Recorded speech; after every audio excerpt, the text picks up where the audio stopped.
This is Jackie with All Access, and I'm here with the Jezabels at Day 2 of Firefly Festival.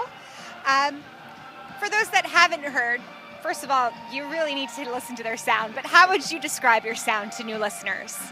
I always find that question really hard. I guess it's kind of dramatic, melodramatic. We like build-ups. Crescendos, yeah. the grandiose. We like to aim big, I guess. Whether it works or not, it's up to the listener, right? Yeah.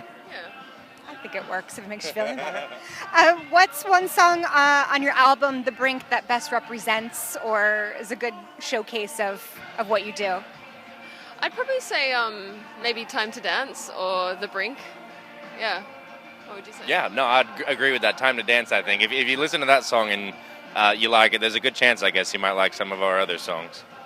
And The Brink is available on iTunes, CD, and vinyl. Yep. Lots of bands are doing vinyl these days. What are some of the benefits of that?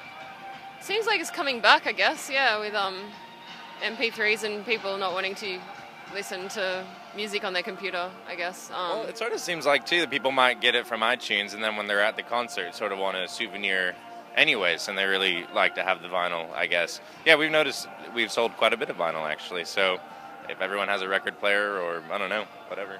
Hey, that's a great trend. I'm all for it because I feel like music sounds so much more rich on vinyl. Yeah. Digital glitches, too.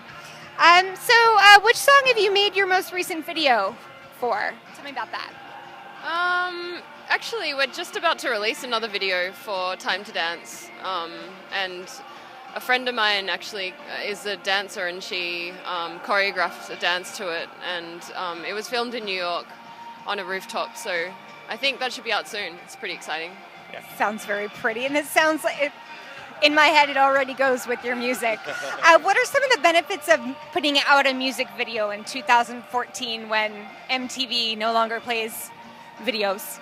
Well, I don't know. I find myself, the first thing I do, I've heard of that band, the first thing I do is YouTube it, right? So it just seems like if you can have a great video accompany that song to be sort of a first point of, a first point of introduction for a lot of people. I think videos are more important than ever for that reason, actually, because I just go to YouTube to look up anything music-related straight away. Thank goodness for YouTube.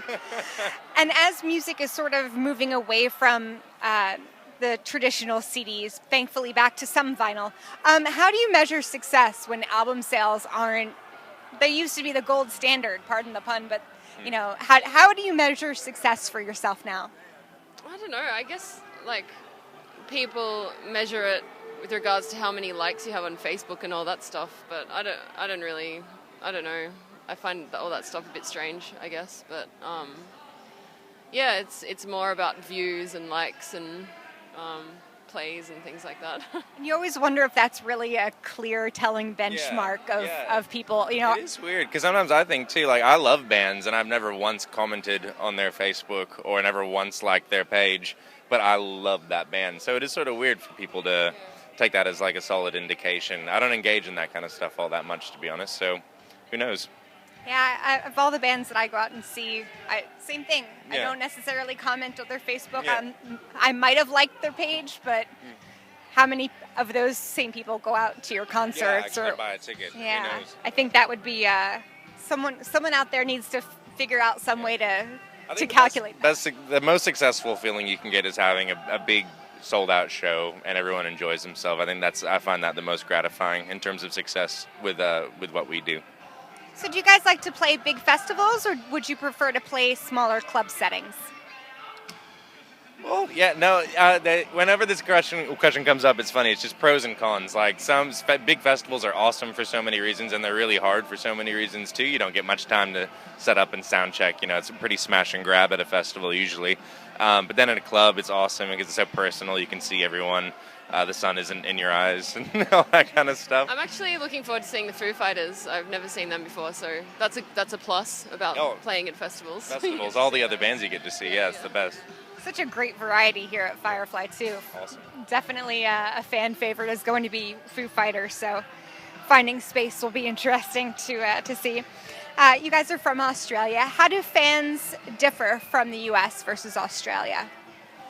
I guess We play bigger shows in Australia because we're from there, and we have more of a history there. So the shows are smaller that we do here. But like this tour actually it's felt really special. It feels like a lot of people are really excited, and we've had really good shows. They've been small, but they've been really good vibe and good energy and stuff. So it's exciting to kind of start that process again somewhere else. And that could be another benchmark and sort of a litmus test of how things are going, if the vibe is good. yeah, exactly. If people are really are onto things. Tomorrow is the first official day of summer here in the U.S. No, it hasn't started yet. Last week you would have thought it's been here for a long time. Is there one song of yours or someone else's that makes you just automatically think of summer? We have a song called Endless Summer, so maybe that one. I highly recommend it. Yep. Yeah, I think so. I think Okay. that would be a good one. I don't know. Someone else's song. I can't think. No. I don't know. Yeah. There's a Future Island song that sounds quite bright and summery to me. It's just like there's certain songs, you get that want to drive down the highway, convertible top off type song. Yeah, some of the like a Future Island's Tin Man sort of. It's like a melancholy song, but I don't know. It just makes you want to go down the road and be bathed in sunshine. Yeah, put on your sunglasses, open the windows. That sounds great. Hey. So what's up next for the Jezabels after Firefly Festival? We do a tour through the UK and Europe for 2 or 3 weeks. And then we actually end up in Byron Bay in Australia doing a festival there. So that's actually our last show of this tour. And we have to figure out what we're doing after that. We're not sure. How many stamps do you have on your passport already? We had to get new ones recently, actually. Yeah, we ran out of pages. Hey, that's a good problem to have. So stay tuned for more from the Jezabels. This is Jackie with All Access and In the Key of Change. All right.